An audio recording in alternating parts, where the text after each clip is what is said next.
आज 2 अक्टूबर है। आज गांधी जयंती है और लाल बहादुर शास्त्री जयंती भी है। ये वो लोग हैं जिन्होंने देश को आज़ाद कराने में महत्वपूर्ण भूमिका निभाई। जिस समय हमारे देश में सच बोलना मुश्किल था, कठिन था, ये लोग उस दौर में सच बोले, सच का साथ दिया और देश को आज़ाद कराने में महत्वपूर्ण योगदान दिया। पर आज झूठ के सहारे सच को दबाने की कोशिश की जाती है। आज 2 अक्टूबर को जब हम अपने व्हाट्सएप स्टेटस, फेसबुक और इंस्टाग्राम पर गांधी जी की फ़ोटो अपलोड करते हैं तो हमें ये सोचना चाहिए कि क्या सिर्फ आज के दिन फ़ोटो लगाना काफ़ी है। हमें ये सोचना चाहिए कि आज के समय में हमारे जीवन में गांधी जी के विचारों की क्या इम्पोर्टेंस है। हम गांधीवादी विचारधारा को कितना महत्व देते हैं। कुछ लोग उनकी विचारधारा को डिमीन करने की कोशिश करते हैं, या ये कहूँ कि डिमीन करते हैं। हमारे देश के ही कुछ एरिया में अगर आप जाएंगे तो वहाँ ये बहुत पॉपुलर है कि गांधी जी सुभाष चंद्र बोस के साथ नहीं थे। कुछ और लोगों के बीच जाएंगे तो वहाँ ये पॉपुलर है कि वो अंबेडकर जी के खिलाफ थे। और कुछ और नौजवानों से बातचीत करेंगे तो वहाँ ये बताया जाएगा कि वह भगत सिंह के खिलाफ थे। एक्चुअली ये जो चीज़ें इतनी पॉपुलर की गई हैं ये सच नहीं है, ये झूठ की परछाई है। पर परछाई इतनी गहरी है कि सच का उजाला भी इस अंधेरे को काट नहीं पा रहा। और एक जो बहुत पॉपुलर है कि गांधी जी चाहते तो भगत सिंह की फांसी को रोक सकते थे। एक ऐसा झूठ जो बहुत ही चर्चा में है। तो मैं सब कुछ तो नहीं पर कुछ चीज़ों पर चर्चा करना चाहूँगी, कुछ बिंदुओं पर चर्चा करना चाहूँगी जिन्हें लगता है कि गांधी जी ने भगत सिंह की फांसी को रुकवाने के लिए कुछ नहीं किया।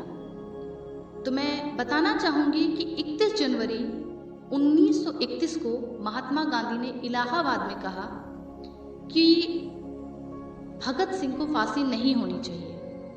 उन्होंने कहा कि ये मेरा व्यक्तिगत धर्म कहता है कि न केवल फांसी रुकनी चाहिए बल्कि उन्हें जेल भी नहीं होना चाहिए।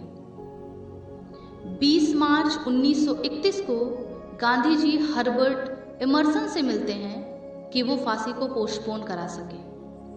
21 मार्च 1931 को वो फिर इरविन से बात करते हैं और इरविन उनसे प्रॉमिस करते हैं कि वो उनके सबमिशन को कंसीडर करेंगे। पर ये अटेम्प्ट उनका फेल हो जाता है। 22 मार्च 1931 को फिर गांधी जी इरविन से मिलते हैं लेकिन ये अटेम्प्ट भी फेल हो जाता है।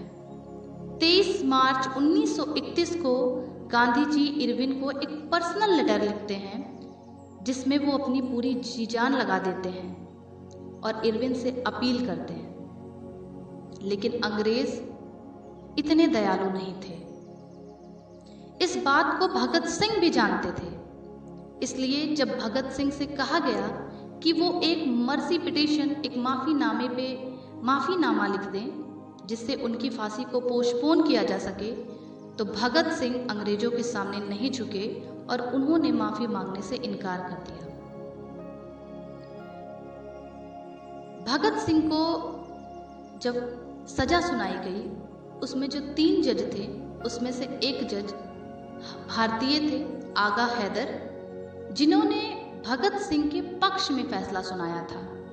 लेकिन अंग्रेज इतने दयालु नहीं थे, उन्होंने उनकी बातों को नहीं माना।